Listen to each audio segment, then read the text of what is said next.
You're listening to the Doctor Is In podcast, brought to you by MartinClinic.com. During the episode, the doctors share a lot of information. As awesome as the info may be, it is not intended to diagnose, cure, treat, or prevent any disease. It's strictly for informational purposes.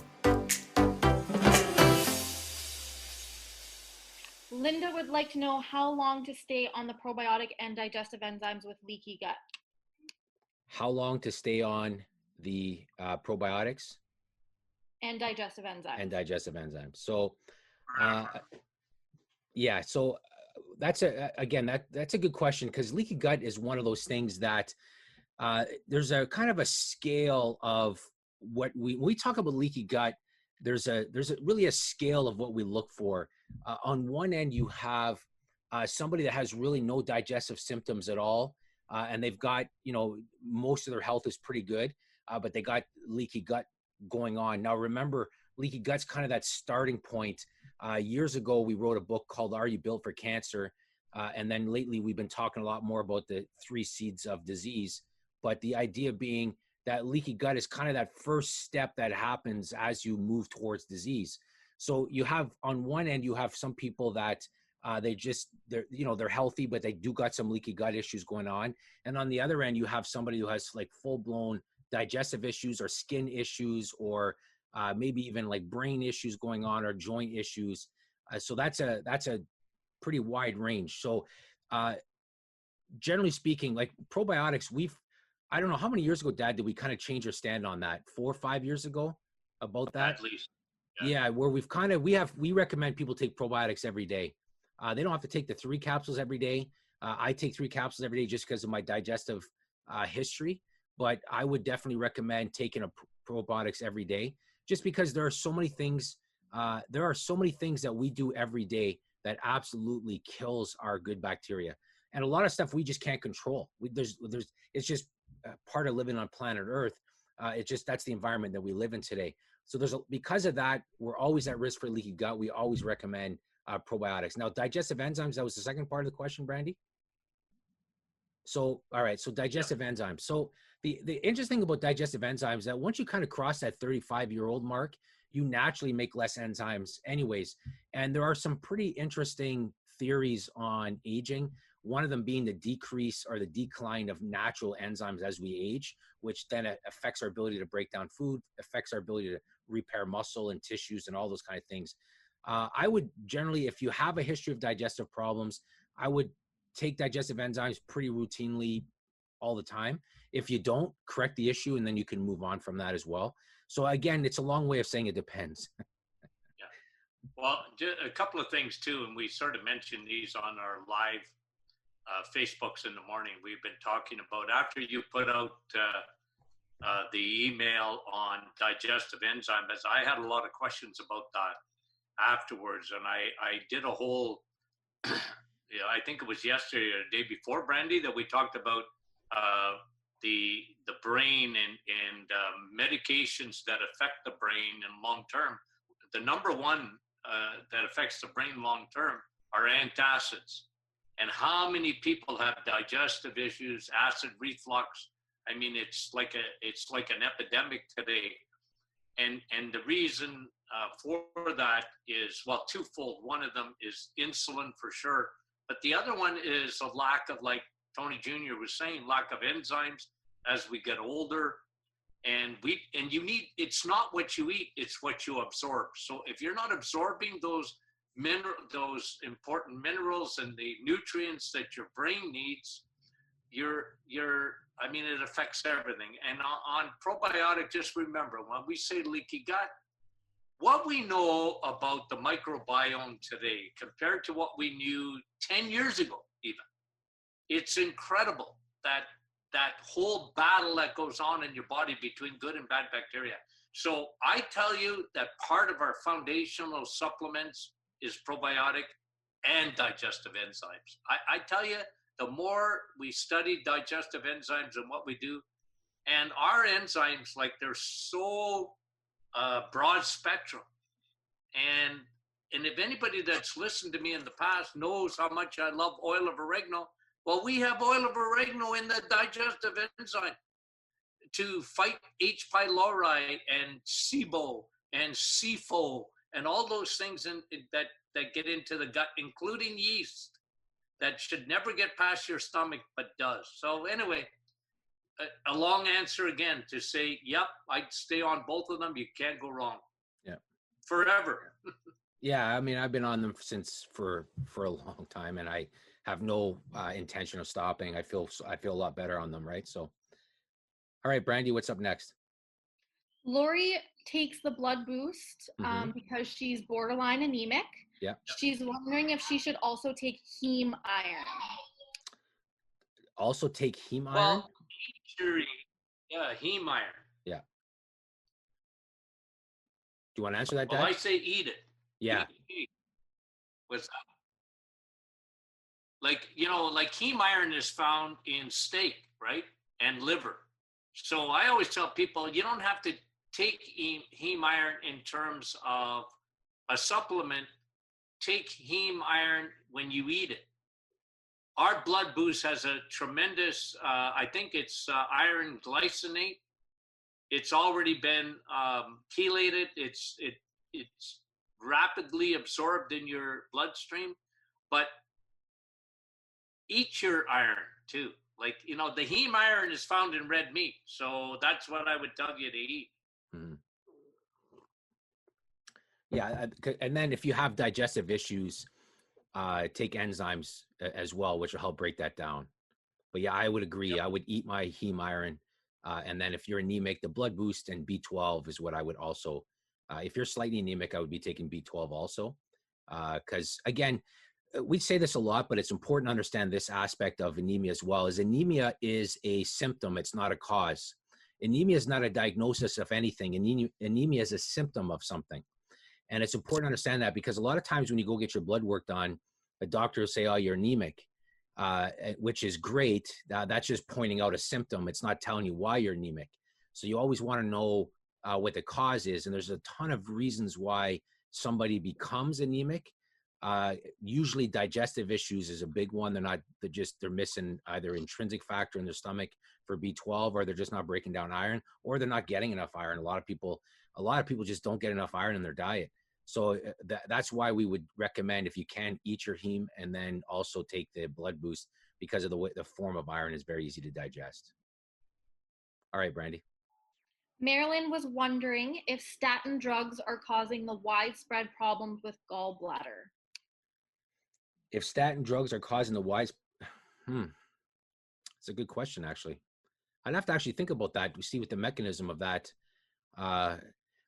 would be. I mean, well, yeah, possibly, because again, if you look at the mechanism of how cholesterol is made and how how you actually make cholesterol, you got to remember your body, cholesterol is so vital that your body does not trust you to eat it or trust you to get it. It makes it on its own.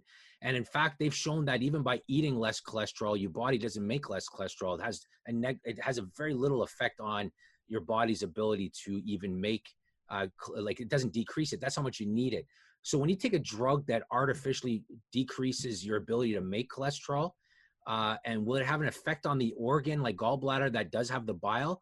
It's a good question. It would be something I'd actually like to mull over in my head. I think this is the first time I've ever been asked that question directly. So it's a good, that's a good question. This might be the first time we've ever been. Junior here now, that's going to bug him. He's going to start thinking. Yes, I think that's the first time that I'd have to think about that for a bit. That's a good question. I like that. Hey, who asked that question, Brandy? Yeah, that's pretty cool. What was her name? Marilyn. Marilyn, that's a great question. Well, Marilyn, let me tell you this. Okay, good question, because you got my son thinking. I like that. 2, we did a thing on the gallbladder. I don't know now. I'm so messed up in my mind because every day is the same when in this COVID thing.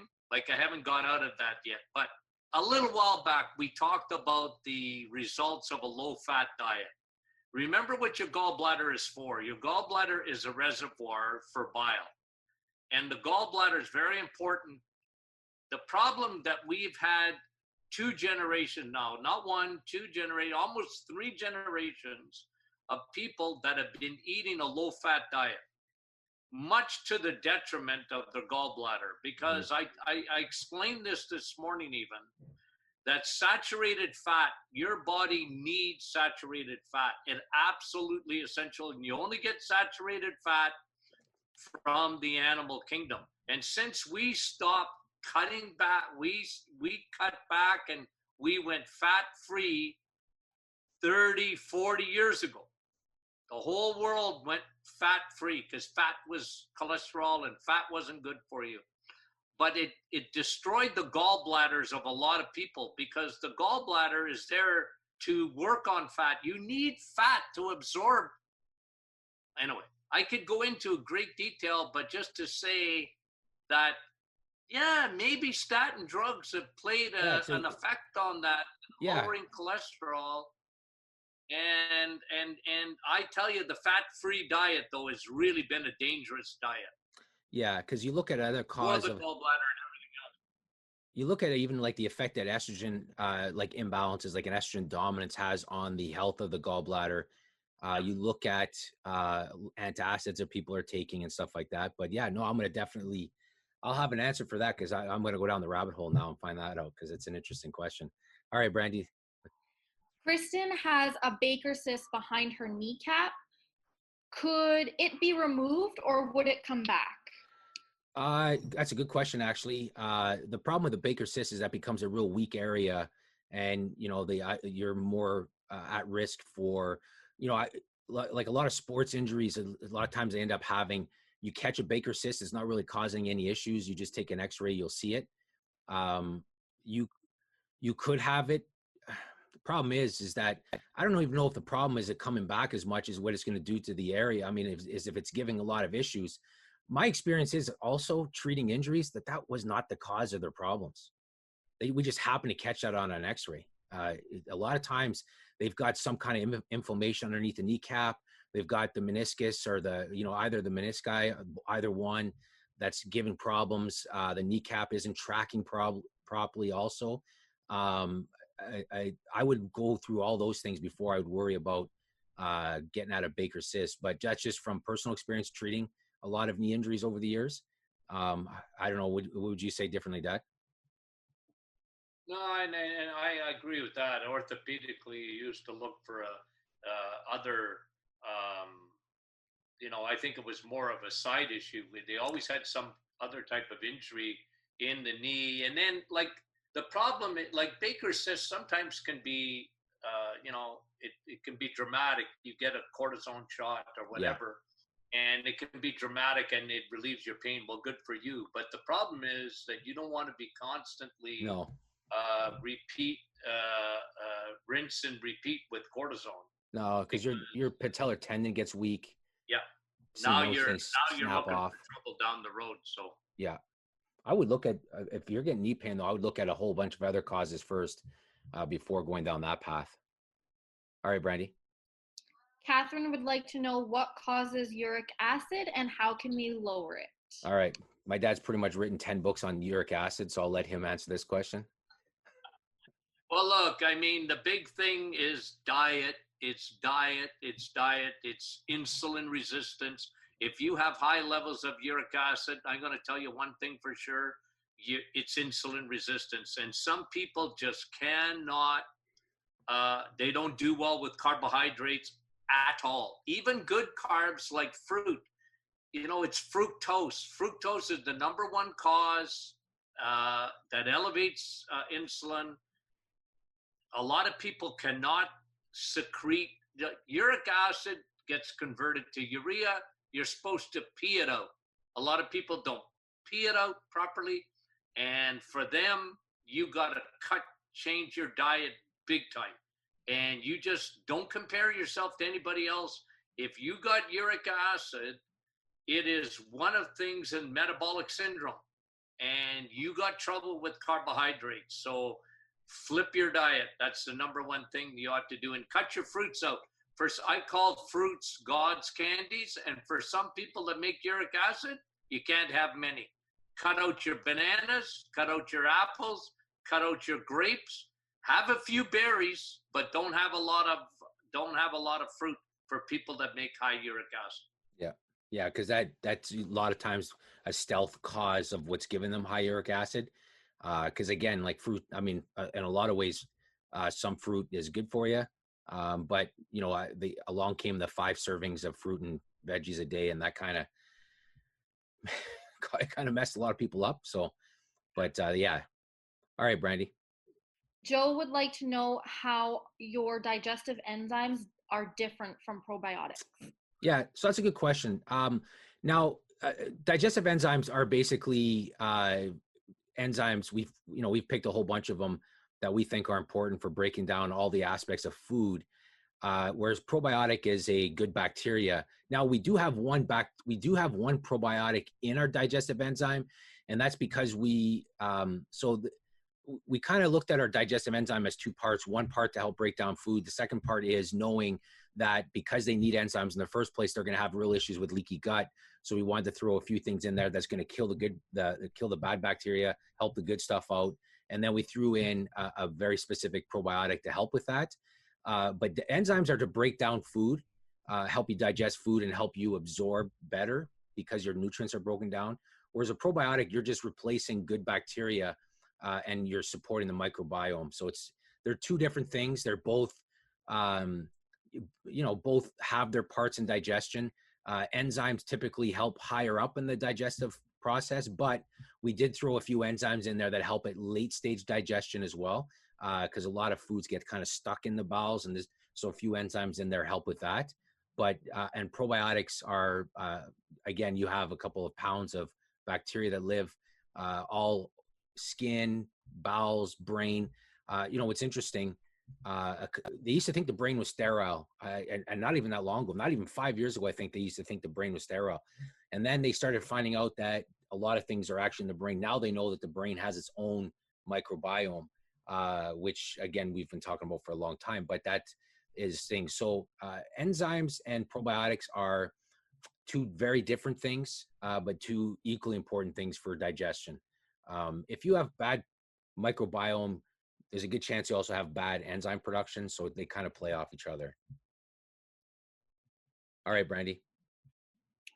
Marion would like to know how much saturated fat I should eat daily to raise HDL, and is there only one way to raise HDL? No, HDL, again, there are a few ways to raise HDL. I mean, generally speaking, there's not a specific amount of saturated fat you want to eat. It's not like there's a number if you hit that target. It depends on each person, depends on what their, also it depends on what their, if they have fitness goals. It depends on if they're a guy as well, because you need saturated fat for testosterone. For a lot of guys, they don't feel well because they're not getting enough animal saturated fat in their diets. But yeah, so there's no target. There's no target number. There's no, if you halfway through your day, if you're like, I'm at this many grams, I got to get to this many. That's not how saturated fat works. So I wouldn't worry about hitting a certain target. I know a lot of diets, a lot of low fat diets, they actually go the opposite way. You don't want to go above a certain number. And a lot of times they'll punish a food if it has saturated fat in it, which again, it's funny because they'll list a food that's low fat with sugar healthier than a food with no sugar, no carbs, and saturated fat as unhealthy, right? And my dad talks about this a lot. Saturated fat sounds terrible, right? They did a great job making it sound bad. Just the name now, the name means bad artery clogging fat. But so, okay, to answer your question is there's no set number. You just want to be consuming saturated fat. It's good for you. It's good for your brain, good for your skin, good for your hormone levels, is good for a lot of things. You just don't want to, again, it's been vilified. So, but there's no target. Now to raise HDL, that's a different question altogether. There's a few ways to raise HDL. Again, one definitely is exercise. Fitness levels definitely help. Bringing your insulin down is the best way to raise HDL. If you look at the physiology of how that works, when you lower your insulin, you lower all that kind of stuff, your HDL levels will go up, which is good because then, as my dad talks about, that ratio between HDL and LDL, But Dad, I'll let you answer some more because I know you have some things on this also. Well, just on, no, I mean, and the other thing is to raise your HDL, I like high DHA oil. Yeah. DHA raises your HDL. And if you can digest eggs, I would recommend you specific foods for HDL are steak and eggs and cheese. So here's my eggs, meat, and cheese. But again, the amount, like don't worry about that. Just make sure you're getting enough of that. But like if you're worried, if your HDL isn't going up enough, then I would make sure that you're taking high DHA oil, because it's interesting. There's a new medication out on the market, Vascepa, and they're aiming at triglycerides to lower those triglycerides. And you don't need to take a med to lower your triglyceride. You just got to get off your carbohydrates. Yeah, and DHA is tremendous for lowering triglycerides. A lot of research on that. So if you could, DHA will lower your triglycerides and raise your HDL. But yeah, that's a good question, because again, if you haven't watched that HDL triglyceride video ratio, we have that somewhere on our website where you can go watch that. And I know you go through that well and talk through that. All right, Brandy. Suzanne would like to know if we should be taking prebiotics and how much we should be taking. Go ahead, Dad. You answer this question a lot. Prebiotics are, maple syrup's a prebiotic. It's FOS. It's a fructooligsaccharide. They feed the good bacteria. We have them in our probiotics. They're already included. Do you need more? I don't think so. Here's the way I look at it. I'm not so concerned about prebiotics. I'm concerned about what kills your probiotics, and that is sugar. Sugar feeds the bad guys. Sugar feeds the yeast. Sugar feeds fungus. So if you cut your sugars down and you take a good probiotic, a broad spectrum probiotic that's already got a prebiotic in it, to me, you don't, because some of the prebiotics are maple syrup, for example. Unpasteurized honey is a prebiotic. But I'm so concerned now about your insulin that I don't want you to have too much of that. So, be careful that you're thinking, probiotics need, look, they will feed off your food, but don't feed the bad guys, and that's sugar. That's how you feed your bad bacteria. Yeah. All right, Brandy. Michelle would like to know how much vitamin D should children have? That's a good question. Well, let me start by saying that the amount that's recommended, the RDA for children, is stupid low, like ridiculous low based off of bad math. It's a good question, and it's a tricky question, because let's just say they're not getting enough. The average kid is deficient in D. Unless they're outside playing all year with their arms and legs and face exposed, they're not going to get enough vitamin D, especially if parents are like throwing sunblock on them all the time when they step outside into the sun. They got them lathered up all the time. They're going to be definitely deficient of vitamin D. Generally speaking, I know, Dad, you always recommend for kids, what, a couple of 2,000 IUs? 2,000 IUs. Depends how old, though. Yeah. The bigger you are, remember, the bigger you are, there are a lot of big kids out there. If the bigger you are, the more vitamin D you need. And I think you'd be very safe with a child, 2,000 IUs, and then if they're a bigger child, they can certainly go to 4,000 IUs. In the summer, let them play outside, and then, you need a lot less at that stage. But again, today it's a big problem because kids are not outside near as much. And, they're inside a lot. They're on their computers a lot. They're on their games a lot. So we live in a different world. You know, you gotta substitute that with a vitamin D, and you know, so approximately 2,000 IUs, they should do all right. If a kid is sick all the time, they got a bad immune system, then jack her up. Don't be Yeah. shy to get their levels up. Yeah. All right, Brandy. Wellen is on the reset, day 16. Congrats. What do we do after the 4 weeks? How do Stay on it. we reintroduce food? That's a good question. Well, we actually have a program. The new book I'm writing right now is we're doing when you come out of the reset, what do you do? But let me just say this. You want to start remember, it's 30 days of tough because you're not having any of the plant kingdom at all, and no cheats for 30 days. Not easy. It's simple, but not easy. That's our motto, right? So you're doing well. Metabolically, you have no idea how good this is for you. Tremendous. So when you come out of it, I've got people that stay on it. They were so unwell before, and now they're feeling so good. I talked to a lady the other day. She said, I'm so scared to come off of it. I feel so stinking good. Well, it's not hurting you, so stay on it. But you can now start introducing some of your favorite vegetables, some of your fruit. Don't go overboard on it. And you can have a cheat meal, you know, like, come on, if you're, you know, Rosie's Italian. If you told me I could never have spaghetti, I wouldn't listen to you. But don't overdo it. Don't, you know, the nice thing is you've changed your system. You've cleaned out your liver. You've done a tremendous detox. Metabolic syndrome, you fixed it. Yeah. And you fixed it. Like so the body, do it.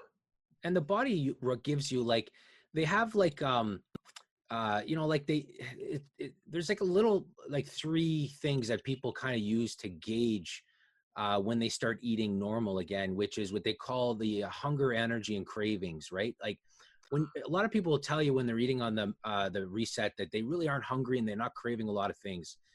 When you start to go and introduce a bunch of different types of foods and you start to get really hungry all the time and you're craving a whole bunch of things, then you're probably consuming too many carbs. You're too high of an insulin-based diet, and then energy is a big one as well. Again, when you do the reset, your energy kind of definitely for a chunk of people you'll hit a wall, especially as you start flipping that switch more towards ketone burning, and you become fat adapted. But then people feel good after energy feels pretty good. So you want to pay attention to those things, and then after. If you were metabolically damaged before, you got to remember that you haven't been cured. You're in remission. So meaning you can, if you go back to all the bad habits before, your problems will come back. So you want to pay attention to a lot of things. Like you want to listen to what your body's saying. How do you feel? Cravings? Are you gaining weight? Is your brain not as thinking as straight? All those kind of things. But like I said, my dad's writing a book on that to help people come off the reset, because he gets that asked question a lot. All right, Brandy. Diane says, Dr. Martin mentioned using oil of oregano for toothpaste. Is there a recipe for this, or is it just the straight oil? Straight oil. We have a spray. We like to spray. I like to just spray my toothbrush with it, put the toothpaste over it. But if you have oil of oregano drops, you can put a couple of drops on your toothbrush, put the toothpaste over it. You can put it in, you can use it as a gargle, like put a couple of drops in some warm water, and that makes a tremendous natural mouthwash. I mean, there's a lot of ways to do it. Orally, tremendous for your gums, your teeth, and it doesn't kill the good guys. Like, you're not stripping away all your good bacteria. That's so important too.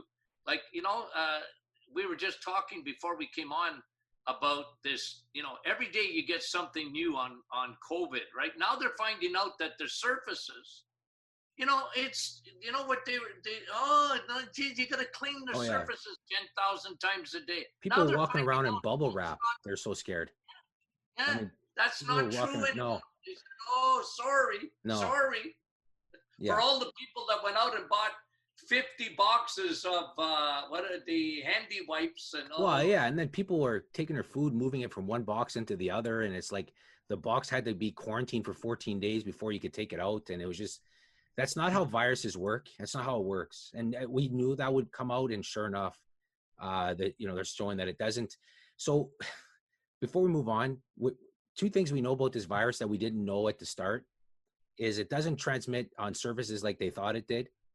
And this thing, the virus isn't Frogger. It doesn't like jump around like it's like playing a video game from person to person. It doesn't work that way. And this thing seems to transmit indoors and very little outdoors. So we're starting to, the good thing is with the data coming out, we have a much clearer picture on what's going on with COVID and what, what's going on and what they thought wasn't the case, or thought was the case isn't the case. So which are good. That's all good news. When a lot of stuff coming out of there, but yeah, before coming on the air, we had a little bit of a rant on how they scared everybody about touching any service. But anyways, go ahead, Brandy. Lorraine says, after you lose your muscle mass, is it possible to rebuild it with exercise and vitamins for someone who's over 60 years old? Yeah, it for sure, 100%. It's a little harder, right? Yeah, look at that. He's showing the guns. You got license for those things? Yeah, you guys, Trudeau's going to take those from you. They're banned. But anyways, yeah, 100%. So there is, in my opinion, there are very few things that are more important for anti-aging than muscle mass.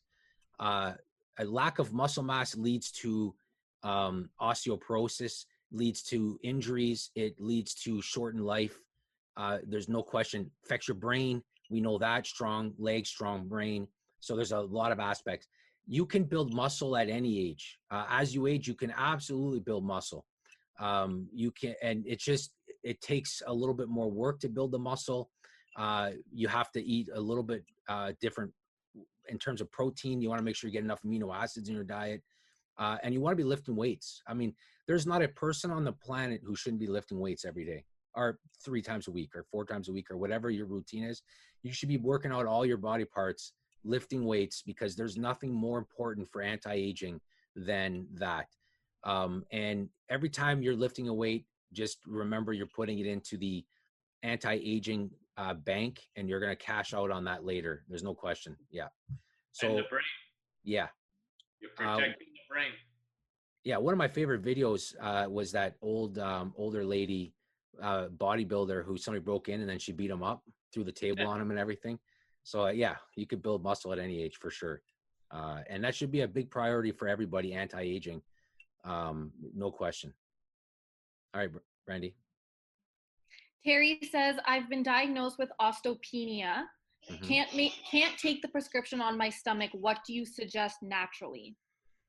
Yeah. So again, if you look at how, so medicine would tell you take calcium and you go on your way, right?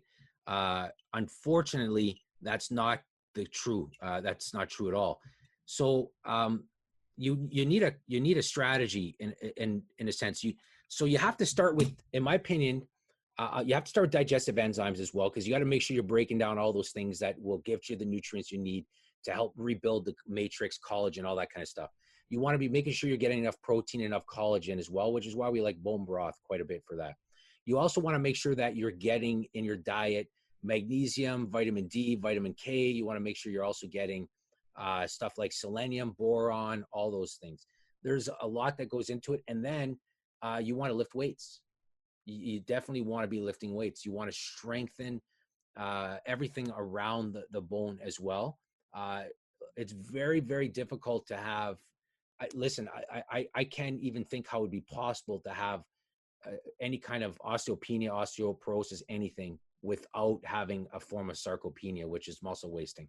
So they go hand in hand. But the bone is a complex system and requires, like I said, everything from healthy digestion all the way to eating enough protein and getting enough collagen, getting enough nutrients, like I said, magnesium, boron, and even vitamin K, vitamin D, those kind of things would be important. Yeah. I don't know if you want to K2 add is anything to that. important with vitamin D, right? Yeah. The vitamin K2, that's a therapy in itself. Where do you find K2 in butter? Yeah. In cheese. Again, in the animal kingdom, you need that.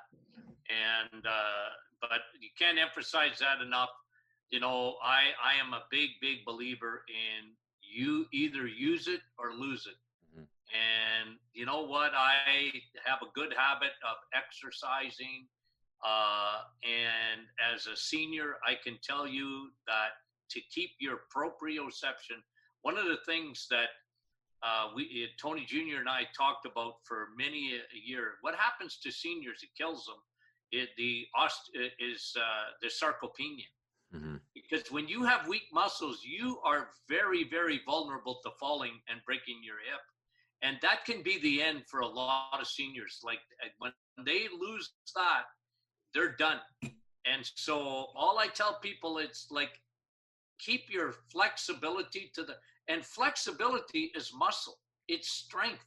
It's the ability to get out of a chair, you know, and you see it where people can't. Well, they're in trouble because of they're getting sarcopenia, which is going to lead to osteoporosis. They go together. So if you have osteopenia, hey, that's just a wake-up call. The nice thing is you can reverse that very rapidly. Yeah, and I think medicine focused in a lot on bone health because there's no pill, there's no drug to increase muscle mass. Well, there is. I mean, it's steroids, right? It's there's all the stuff but you can't just take a steroid without even lifting weights. You're not going to just massively put on muscle. It doesn't work that way. So there's no easy way to put on muscle. So medicine focused in on bone. In my opinion, they focused in on, again, a symptom of something else that's going on. The bone is part of a system.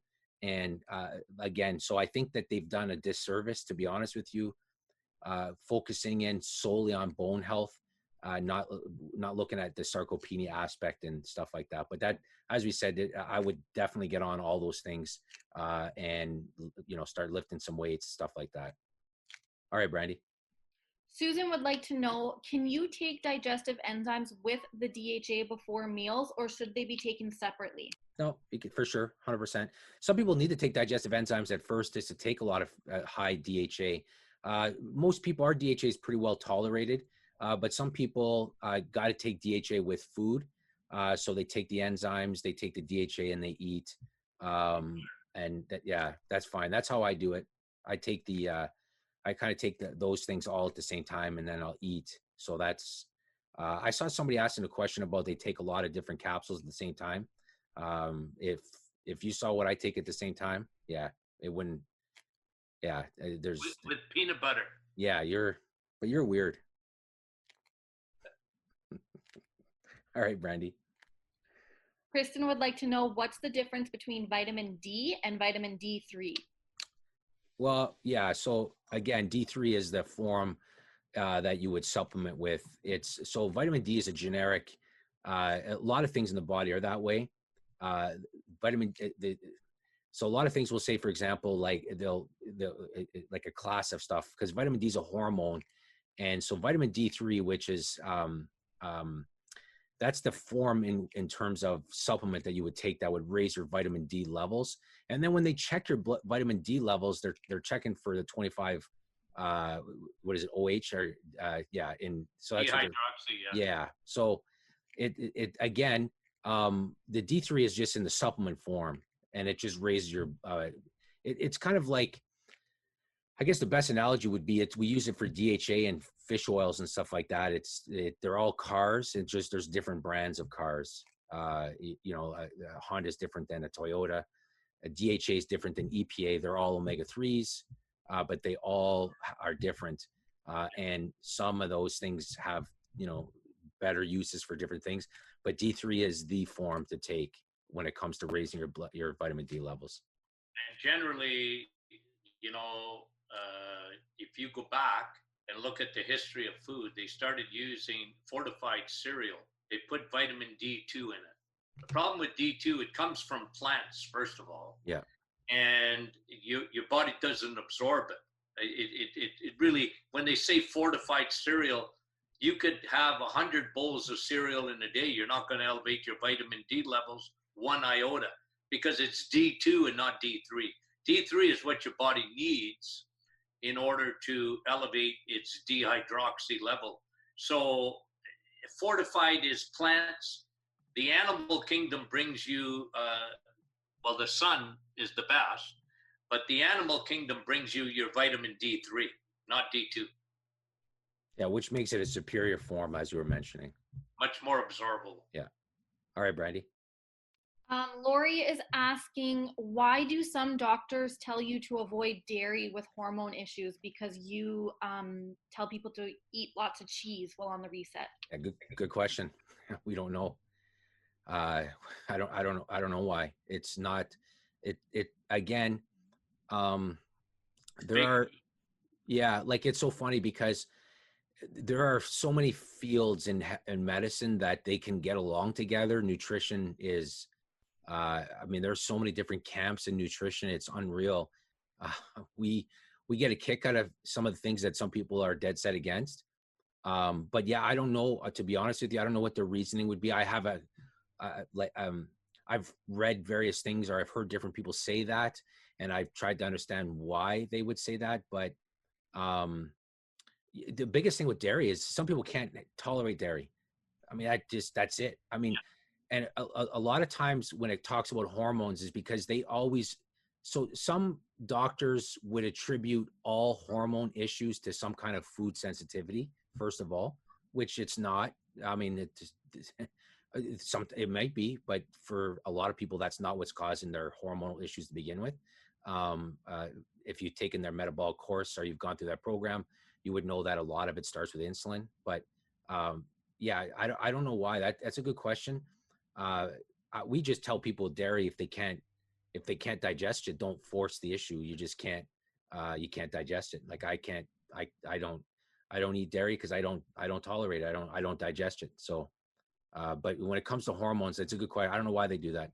I've read this stuff, but it's not convincing enough for me to even think why that would be. But I don't know if you have any other thoughts on that, Dad. It's fake news. Yeah. You know, again, if you want to know the villain to screw up your hormones, insulin. Yeah. And that's sugar. Yeah. It's crappy carbs. Yeah, or stress. Cortisol can raise your blood sugar levels. Right. You know. Yeah. Yeah. All right, Brandy. Mary would like to know, would the reset help with Meniere's disease? It can, yeah. So Meniere's disease is interesting, right? Because the thing with, again, is Meniere's is an effect. I know they'll diagnose people with Meniere's, but there's always, in my opinion, there's always a trigger for Meniere's. Always. There's always something that if they were to take a journal and they were to start paying attention to when and how they're getting their episodes, they would find a pattern a lot of times. So it's an effect. Dietary, insulin, 100%. There's some things you could do. Meniere's, for some, like I said, always identify that trigger. It's an effect. It's not the cause. By saying somebody has Meniere's disease, what causes that, right? And what's triggered that? So identify that. Again, I really like, and a lot of people really like, pine bark extract or Navital for that. Probiotics clean up a lot of the diet. Try to see if you identify something that may trigger it. But you'll find, and we've done this enough times with a lot of people, you find if you start to really pay attention, keep a real detailed journal, you'll figure out that there's a trigger there. And by cleaning up your diet, doing all those things, you can, a lot of people has fixed a lot of issues for Meniere's. For Meniere's, the diagnosis for a lot of people is progressively worse. It's going to get worse as time goes on. But there are a lot of people out there, once they figure things out, that's not the case for them, right? So, and we're very sensitive to Meniere's because we know various people that have gone through it. And when you have it and you have those episodes, they're just terrible, terrible, terrible. So again. 3 things that I see, just generally, and again, figure out, I agree 100%, figure out your trigger. Sometimes the neck has a big effect on that. Yeah. See if that can be a factor for that. the other three things, just deficiencies, what I found with Meniere's over the years, just the things are deficiencies. Like one of them, insulin, like I talk about it all the time, but it creates inflammation, and sometimes it can be very specific in the middle ear or whatever, and it's still your insulin. It's amazing when the diet changes, a lot of times that gets better. Number two, low levels of B12. Generally, B12 is a neurological vitamin. It's a very important vitamin, and the vast majority of people are low in B12. They don't know it because the ranges in the blood test are from here to eternity. And, you know, doctors used to take B12 seriously in the 1950s and the 1960s. Now they don't anymore. They don't even look at it generally. Unless you're extremely low, they don't even talk about it. And it's unfortunate because B12 can be a factor. And the other one, vitamin D. Again, we're going to come back to vitamin D levels. You are a human solar panel. The sun, vitamin D, and if you have low levels, it can affect inflammation markers in the body, and it can give you a specific Meniere's and tinnitus or other factors. And again, all worth checking. All right, Brandy. Francis would like to know, how long should you stay on the hormonal formula? Again, why were you taking it in the first place? Is always so that's always the first thing. Why is, whenever somebody asks us how long should they be on something, we always want to know first, why were you on it? How severe were your symptoms? How bad were your symptoms? And are they corrected now? And then if your symptoms are corrected and the cause of those symptoms are corrected, like anything else, you can transition. A lot of people can transition to food. Some people can't. Some people are going to be chronically deficient, or just the way their biochemistry is. They're going to need certain things all the time. But hormonal support, again, a lot of people take that because of the effect that it has on balancing estrogen. If you're stressed, stress kills estrogen, causes, right? There's a lot of stuff that goes on in there. How you feeling is probably the best way to answer that question, because there's so many variables that go into that. Are you a stressed person? If you're a stressed person, you're going to have hormonal issues, and you're going to want to control that all the time, because, you know, we were talking, my dad and I were talking about this the other day. A lot of people, because of what's going on with this quarantine, they feel stressed. They have this level of anxiety, and two things that come out of that people aren't aware of is that increased cortisol messes with two very specific hormones that cause bloating. So people are noticing they're bloated more. And the other aspect also that it does is it raises people's high blood pressure, right? So people, their blood pressure is higher right now, and they're not working or whatever, but they're stressed. So if you're stressed, your hormones are bad. You're not sleeping. So again, without knowing a lot of questions, I would say, how you feeling? And then experiment from there from that. I don't know if you have anything else to add to that, Dad? Well, I would just add this, that I take hormonal formula. Sure, because of it. And the reason I do is, you know, our hormonal formula will block any extra estrogen. Yeah. And, you know, like I always tell people, like ladies, cancer, breast cancer, two hormones make things grow. One of them is insulin and the other one is estrogen. And I don't care if you're a woman, your breast tissue is very receptive to estrogen. And all these, look what I'm drinking out of, plastic, right? Like you ain't getting away from it. No. So, you know, don't get mad at me after and say, Dr. Mug, what are you drinking out of that for? Look, what are you going to do? Leave the planet? Knock estrogen down. I tell every woman, get that estrogen. You don't want it to be too high because it promotes cancer. And men, for prostate cancer. Yeah, prostate. You know, prostate cancer is like breast cancer. Yeah. Except it's in men. That's the difference. Well, estrogen. So get your estrogen down. Yeah. Men. So for men, for prostate, the two things that make it grow, as you were saying, for prostate, the two biggest causes of prostate issues in men, especially swollen prostates, is high insulin or high estrogen, which is why a lot of men would take the hormonal support for prostate health. Also, it affects for men, it messes up their testosterone if they have too much estrogen, right? So a lot of the stuff in hormonal support is good for men for that as well. All right, Brandy, we got about 8 minutes left. Wellen would like to know hemochromatosis.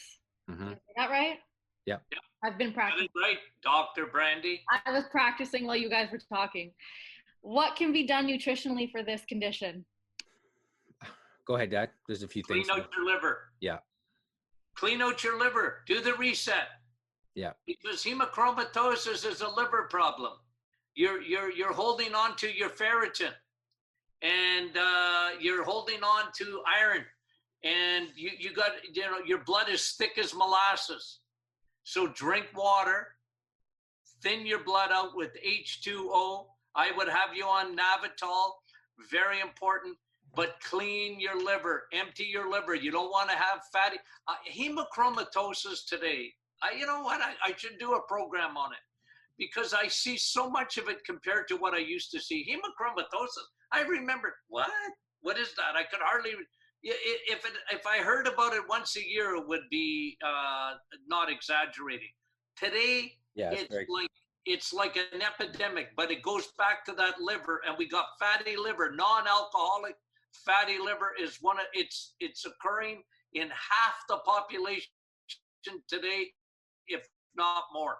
And it starts even as kids, and it thickens up your blood, hemochromatosis. So it's not, you got to empty your liver. So get the stinking carbs out of your diet. Yeah. And I mean, it's a liver issue, and liver is not meant to pack on fat, and it's not meant to be full all the time either. It's not meant to be full of glycogen and fat storage. So fasting, there's a lot of stuff that you could do for liver health. And yeah, that's exactly it. For a few minutes there, Dad, it was like I was watching an old, one of my old favorite karate movies that was dubbed over in English. Cause I don't know if it was on my end, but it was, yeah. It just it was like bad dubbing. It was like bad lip reading. So, but it looks like it's caught up. All right, go ahead, Brandy. Susan would like to know: will the hormonal support help shrink fibroids? Yeah. Yeah, and I would clean up the diet as well. Insulin again, it's a growth hormone, right? Insulin is a growth hormone. It's a food hormone, but it's a growth hormone. And insulin is important because you need it for so many bodily functions. But when you have too much insulin, insulin resistance is probably the #1 cause of any kind of tissue growth, fibrous growth, any kind of thing like that. So that's first and foremost. There are things in the hormonal support that can help with that. But yeah, definitely an estrogen, definitely a insulin issue. All right, Brandy. Mary would like to know: does the probiotic help with eliminating parasites? Absolutely. Yeah, I would. Yes. I mean, that's that's the foundation. There's no question. You want to improve the health of the microbiome. And then a lot of times that'll take care of the issue itself. If not, then usually would recommend we have like a parasite kind of chelation formula that we use that has some stuff in there that will help with that. Parasites are common. I remember people used to think we were crazy talking about parasites. They used to think that we were nuts. They used to say the blood's sterile, all these kind of things. And we used to get, every once in a while we get this letter from a doctor calling it, that we're crazy, but we've turned out to be right on a few things. Anyways, this is one of them. Parasites are a problem. Probiotics for sure. And don't feed bears. Parasites love sugar. Yeah. Yeah. All right, Brandy, we try to rapid fire a few more questions here. Leah is wondering, why would you have extremely low vitamin D levels if you are dark tan from being out in the sun?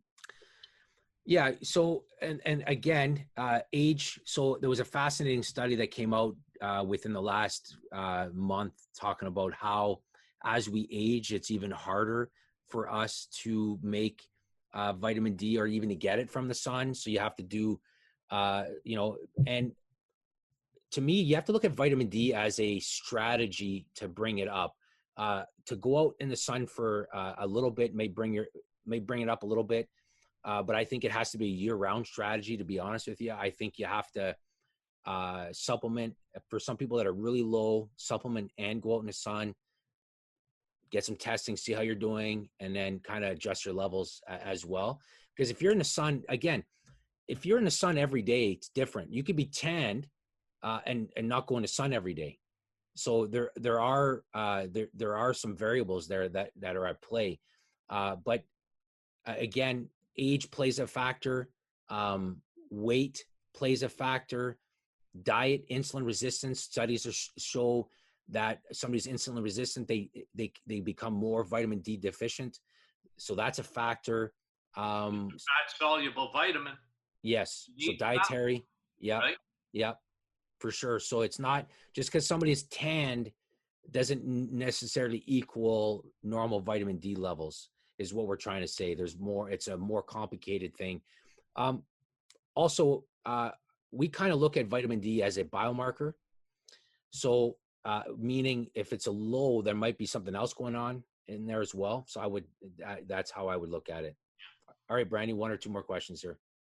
Lena is 57 years old, postmenopausal. Why is my hair thinning? Well, because postmenopausal basically just, it doesn't have anything to do with thyroid. It doesn't have anything to do with cortisol. So messed up estrogen can cause hair loss. Messed up thyroid obviously is the biggest cause. Messed up too high of cortisol, same thing will cause it. Not enough digestive enzymes will cause it. Not enough protein in your diet will cause it. Because protein, hair is like so far down the list of priorities that if you're not getting enough protein in your diet, you're not going to send amino acids and stuff like that to the hair fall. You're just not going to do it. It's going to go to other areas. So there are a lot of factors in there. Postmenopausal, it just makes you more messed up sometimes hormonally, but thyroid, cortisol, those are all things. We actually have a good video on our website where we list all the causes of, and we kind of talk about each of the causes of hair loss. But my guess is it's cortisol or thyroid is typically what's going on. Iron could be another one, big iron. If you're iron deficient, your hair's not going to grow. So iron's a big one as well. Yeah, digestive enzymes, big one as well, right? A lot of people, when they get on their bone broth, it's so funny because even one of our staff was telling us, she's like, she can't get over how much her hair has been growing since she's been taking the bone broth. And it's like, yeah, leaky gut, digestively, ton of amino acids in there, ton of collagen. There's a lot of reasons for that, but yeah. All right, one more question, Brandy, and then we'll wrap it up. So along those same lines, a woman who's postmenopausal, who's been dieting and working out, but can't lose weight. Why is that? Well, here's the funny thing about when you stress about losing weight and your cortisol levels go up, it's hard to lose weight. Weight loss is not easy. It's right. You need a lot of things going on right in your biochemistry and in your physiology for somebody to lose weight. Especially women. Yes. I mean, it's not easy for sure. Again, working out helps, but research is pretty crystal clear is that it doesn't you don't work out for weight loss. You work out for the anti-aging, muscle building, all the other things, immune building stuff. Weight loss can be an added bonus, but for a lot of people, it's not really a huge bonus because they don't lose a lot of weight working out. So there's more to it than that. Hormones first. Obviously food is in there. Food is first. Hormones are right up there as well. Cortisol is right up there as well. And a lot of women, they have to really get their metabolism fixed before they can lose weight. I mean, it's look at our video on the metabolic storm. Yes, that's 100%. That is so key because once you start figuring yourself out, I always tell women, listen, you know, it's complicated. Men, you know, they just cut back on food and they can lose weight. They'll lose 2 pounds every day. And we know enough about that women, you know, the thyroid's got, you know, the thyroid is so complex. I mean, you know, how many women are walking around today? They got thyroid problems. They don't even know it because, again, medicine relies on the blood test. Yeah. And, it can be within normal limits, but you just look at food and gain weight. That's a woman that's metabolically out of balance, and you got to figure that out. We're here to help. We're going to try and get to the bottom of it so that you can figure out exactly why you're not losing weight. But it's more complicated, and you got to understand that if you're having trouble, there's something metabolically that's not right in your body. No, and let me just end by this as well. You're already doing something very important where you're working out consistently. You're going to age well. Your muscle mass is going to be well. Also, like weight loss is a lot of times it's the wrong goal for people, right? It's the wrong goal. They want, and I understand it. We're all humans. It's the same thing. You first look at weight loss, but if you're adding muscle, and you're feeling good energy-wise and everything, then that's the primary goal. But yeah, hormones it's such a big aspect to it. I would go watch the Metabolic Storm videos, and watch a video as well we have on the website on thyroid. We go through a lot of causes there as well, for sure. All right, so that's good, Brandy. You'll be live tomorrow morning, Dad, to answer some more questions that are kind of left over. Great. Yep. Send them on to me, Brand. So again, we want to thank everybody for joining us. We're going to switch the time up a little bit, especially as the weather gets nicer. We'll probably do this more in the morning moving forward, but we're going to try to do this every week. Last week with the long weekend up here in Canada, we kind of skipped last week, but we enjoy it. We're having a blast. The questions are awesome. Even stumped today a little bit. So I'm going to be looking that up. That's great. Again, thanks for joining us, everyone. Have a great day. You've reached the end of another Doctor is In podcast with your hosts, Dr. Martin Jr. and Sr. Be sure to catch our next episode, and thanks for listening.